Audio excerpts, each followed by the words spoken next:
प्रिय विद्यार्थियों, नमस्कार। आज हम व्याकरण में वर्णों का जो हमारा टॉपिक चल रहा था उसी पर आगे बढ़ते हैं। कल हमने चर्चा की थी स्वरों के बारे में, आज है व्यंजन। लेकिन उससे पहले एक छोटा प्रेरक प्रसंग। एक बच्चा जो मां के द्वारा एक विद्यालय में पढ़ने के लिए भेजा जाता है, विद्यालय का स्तर थोड़ा ऊंचा था। 2 दिन 4 दिन 5 दिन जाने के बाद उस बच्चे को उस विद्यालय की मैडम ने एक पत्र लिखकर दिया और कहा इस पत्र को अपनी मां को दे देना। बच्चा उस पत्र को घर लेकर आता है और अपनी मां को दे देता है।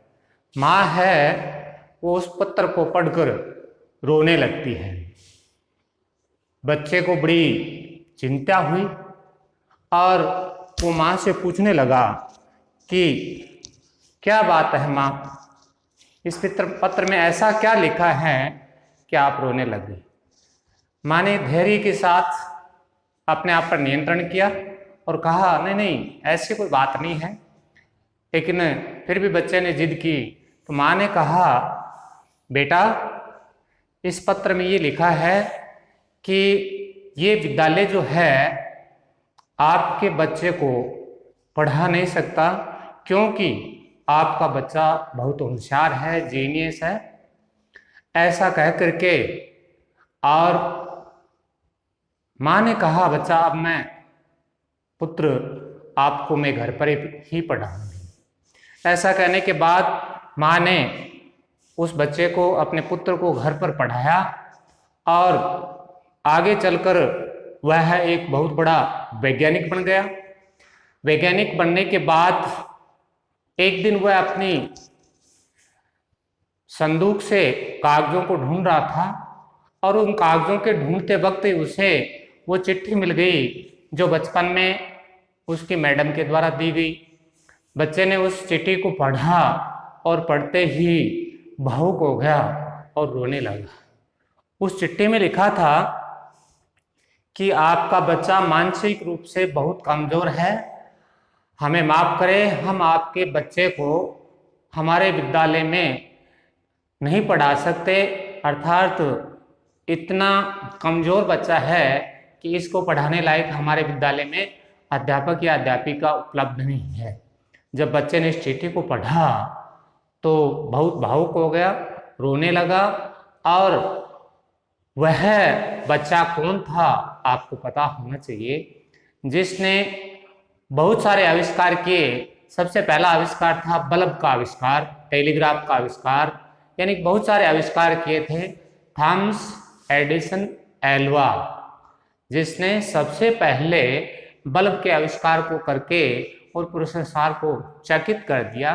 कहने का मतलब यह है कि यदि किसी में कोई कमी है, उस कमी को हम लगातार टोकते रहेंगे तो बच्चे का आत्मविश्वास खो जाता है। लेकिन उस माँ का धैर्य देखिए, उस माँ का आत्मविश्वास देखिए। उसने घर पर अध्ययन करवाया और किसी को आभास तक, यानी उस बच्चे को यह आभास नहीं होने दिया कि वह मानसिक रूप से कमजोर है। एक मानसिक रूप बच्चे को जीनियस बना करके एक मां ने एक विश्व का महान वैज्ञानिक बना दिया। कहने का मतलब यह है कि एक बच्चे का प्रारंभिक या सबसे पहला गुरु माँ होती है। माँ जैसा तैयार करती है वैसा ही बच्चा आगे जाकर अपने कार्य क्षेत्र में अपना नाम रोशन कर देता है। अब हम आगे चर्चा करते हैं। आज का जो हमारा टॉपिक है व्यंजन। स्वर के बाद व्यंजन। व्यंजन की परिभाषा, जो वर्ण या अक्षर स्वरों की सहायता से बोले जाते हैं वे व्यंजन कहलाते हैं। लेकिन मुख्य रूप से जो बात है, मूल रूप से स्वर व्यंजन जो होते हैं स्वर रहित होते हैं। जैसे ये मैंने लिखा है व्यंजनों के आगे। जैसे पहला कै वर्ग है तो कै, ये सब हलंत होंगे, इस प्रकार के चिन्ह लगे हुए होंगे। कै का मतलब ये पूरे कै से अंगाय तक है, छ से य तक है, ट से ण, ट से न, पै से मैं, और ये के चारों अक्षर ये रे लप और स है। इस प्रकार ही हमारे व्यंजनों की संख्या कुल है 33। हलंत होने का मतलब होता है स्वर रहित होना। और नीचे इसके बारे में मैंने लिख भी दिया है, हल चिन्ह जो इस प्रकार छोटा सा चिन्ह नीचे लगता है उसका मतलब होता है स्वर रहित होने का परिचय। अब देखिए इसके बाद हमारे जो व्यंजनों के वर्ग हैं, 5 तो 5 अक्षरों के या वर्णों के हैं, और 2 वर्ग ऐसे हैं जो 4 वर्ण या अक्षरों के हैं। अब आपने अंग्रेजी में पढ़ा है कि पढ़ते वक्त कई बार ये झुंझलाहट होती थी अंग्रेजी में कि इसका कोई नियम नहीं है, सी का कै बन जाता है, सी का सह बन जाता है, सी का च बन जाता है। तो बड़ी असमंजस की स्थिति होती थी। जैसे प्रैक्टिस, सी का सह बन गया, CAT कैट, सी का कैट कै बन गया। तो इस प्रकार के बहुत सारे आपको उदाहरण देखने को पढ़ने को मिलेंगे, लेकिन ठीक वैसा ही लगभग इसमें भी होता है। इसमें देखिए प्रत्येक वर्ग का अंतिम अक्षर जो है वो अनुस्वार के रूप में हो जाता है, और इस अनुस्वार को हम वर्ग के हिसाब से उसकी पहचान करते हैं। कहने का मतलब कि अनुस्वार का चिन्ह है वो भी अपने रूप बदलता है, कहीं ग, कहीं य, कहीं ण, कहीं न और मैं हो जाता है। इसलिए हर भाषा में कुछ ऐसी चीजें हैं जो हमें थोड़ा सा संशय पैदा करती है या उलझन पैदा करती हैं। अब देखिए हमारी हिंदी भाषा की मैं जब भी बार बार टॉपिक पर चर्चा करता हूँ तो कोई न कोई ऐसी विशेषता है जो हमें याद करने की दृष्टि से, समझने की दृष्टि से बहुत सरलता प्रकट देता है। जैसे आपने ये वर्ग पढ़े हैं कै वर्ग से लेकर पै वर्ग तक 5 वाले, आपने कभी ये सोचा है क्या कि कै वर्ग ही पहले क्यों आया, पै वर्ग क्यों नहीं आया, तै वर्ग क्यों नहीं आया, टै वर्ग क्यों नहीं आया?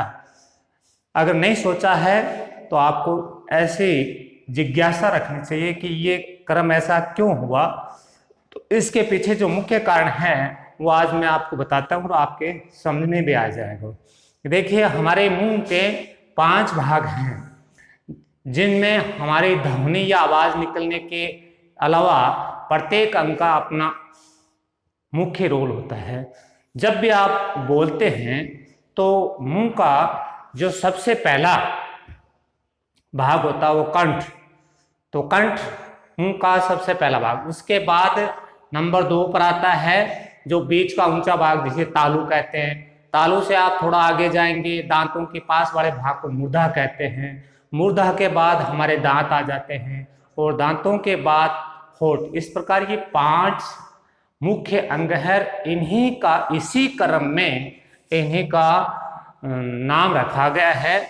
अब देखिए दूसरी बात, जब आप व्यंजन का उच्चारण करते हैं तो पहली बात तो स्वर के साथ बोले जाते हैं, लेकिन इसके अलावा व्यंजन होता क्या, हमारे मुख से निकलने वाली जो श्वास की हवा है यदि वो मुख के किसी भी भाग से बाधित होती है तो वो ध्वनि व्यंजन कहलाती है। अब हमारे शरीर के अंदर से हवा का निर्माण सबसे पहले कहाँ से बनता है, तो शरीर का मुख्य भाग श्वास निर्माण करने का या हवा का निर्माण सबसे पहले होता है फेफड़ों से।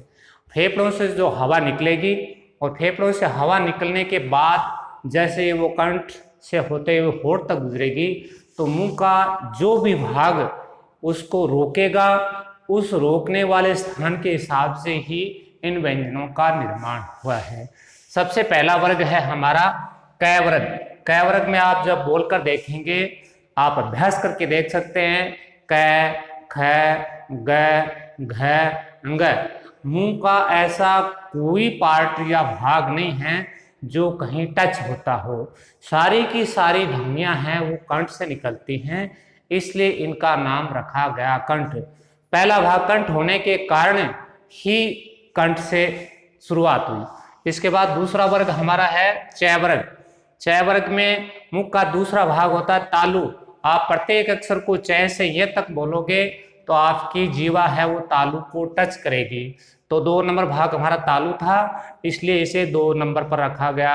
इसके बाद नंबर 3 टै। टै को आप जो बोलेंगे पूरे वर्ग को तो आपकी जीभ थोड़ी सी आगे आ जाएगी। आगे आने का मतलब तालु से आगे सरककर दांतों के पीछे वाले भाग को टच करेगी, जिसको हम मूर्धा कहते हैं। सबसे पहला कंठ था, कंठ के बाद जीभ तालु से टच हुई, उसके आगे थोड़ी खिसकने के बाद मूर्धा से टच हुई।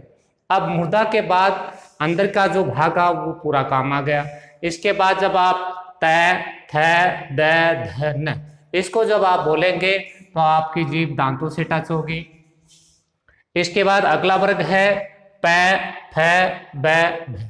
मुंह के सारे अंग अंदर के काम आ गए। अब बाहरी अंग हमारा बचा होठ। इसलिए जब पंचम वर्ग पै का उच्चारण करते हैं तो होठ स्पर्श हो जाते हैं। अब शायद आप समझ गए होंगे कि ये कै से लेकर के पै वर्ग का क्रम क्यों बना, क्योंकि सबसे पहला भाग हमारा कंठ था, कंठ से उच्चारण हुआ। दूसरा हमारा भाग था तालु, तालु से उच्चारण में सुविधा मिली। उसके बाद मूर्धा, उसके बाद दांत और उसके बाद होठ। इस मुंह के या हमारे शारीरिक संरचना के अनुरूप ही कर्मिक रूप से इन वर्गों का निर्माण हुआ। यह आपको विशेष रूप से ध्यान रखना है। अगर आप इतना ध्यान रख लेंगे तो फिर आपको, ये हमने पहले पढ़ा ध्वनि, ये ध्वनि निकलने का स्थान का आपको इन वर्गों के हिसाब से पता चल जाता है।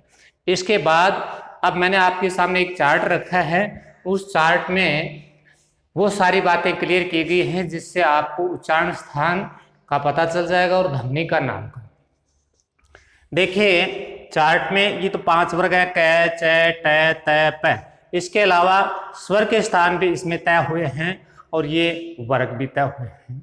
सबसे पहला वर्ग हमारा है तो इसमें ए, आ और कै वर्ग इसके साथ है।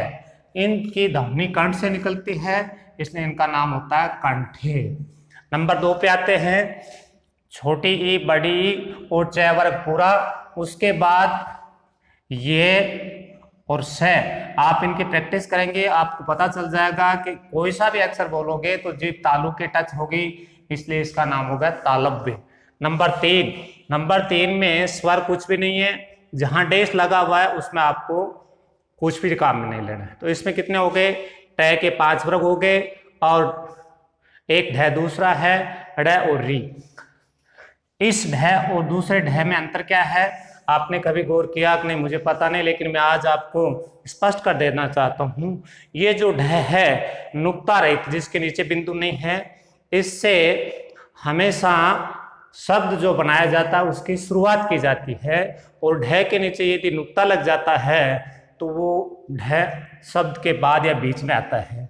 जैसे ढक्कन लिखोगे तो इस ढ से शुरू होगा और गढ़ लिखोगे तो ये ढ आएगा। इन दोनों में ये अंतर है।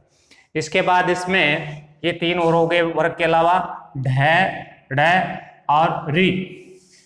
आगे आ गया इस वर्ग के हिसाब से ए के बाद र, स के बाद दूसरा स और उच्चारण स्थान मूर्धा, इसलिए इसे मूर्धन्य कहते हैं।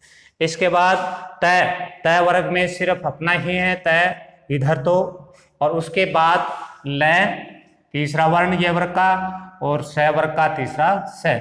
इनका जब उच्चारण करेंगे तो आपकी जीभ दांतों से टच होगी, इसलिए इन्हें दंते कहा जाता है।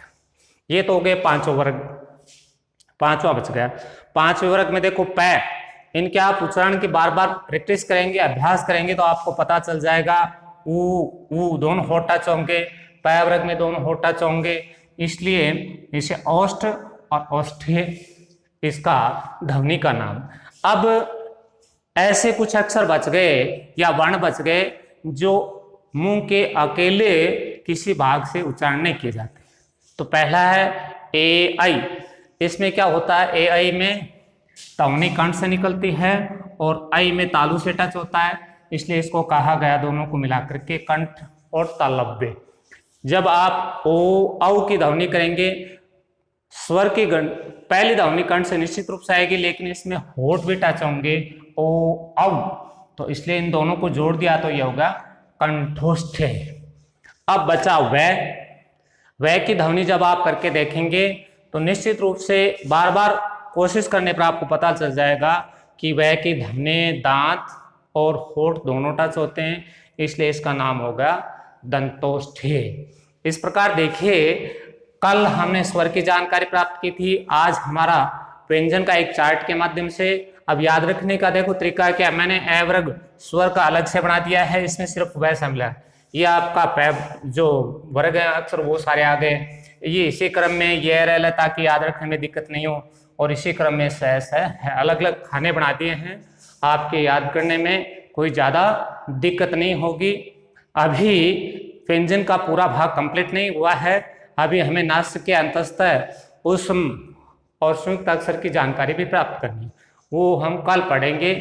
आज के टॉपिक में आपको जो परिभाषा लिखने हैं, प्रश्न है, पहला प्रश्न है व्यंजन की परिभाषा लिखिए, पहला प्रश्न।